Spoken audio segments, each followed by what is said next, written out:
Au sens propre, le péché est une faute qui relève de la responsabilité personnelle. Or, l'expression péché originel ne désigne pas une faute personnelle, mais la situation néfaste de l'humanité dans laquelle s'insère chaque individu, avant que, par libre décision, il ait péché lui-même. Dans la chute d'Adam et Ève, nous devons comprendre que nous portons tous en nous une goutte du venin de cette façon de penser, illustrée par les images du livre de la Genèse. L'homme n'a pas confiance en Dieu. Tenté par les paroles du serpent, il nourrit le soupçon que Dieu est un concurrent qui limite notre liberté et que nous ne serons pleinement des êtres humains que lorsque nous l'aurons mis de côté. L'homme ne veut pas recevoir de Dieu son existence et la plénitude de sa vie. Et en agissant ainsi, il se fie au mensonge plutôt qu'à la vérité. Cela fait sombrer sa vie dans le vide, dans la mort. Le pire n'est pas de commettre des crimes, mais de ne pas avoir fait tout le bien qu'on aurait pu faire.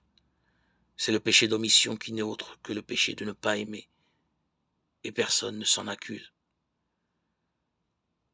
Le serpent répliqua à la femme, le jour où vous en mangerez, vos yeux s'ouvriront, et vous serez comme des dieux. Genèse 3, 4, 5.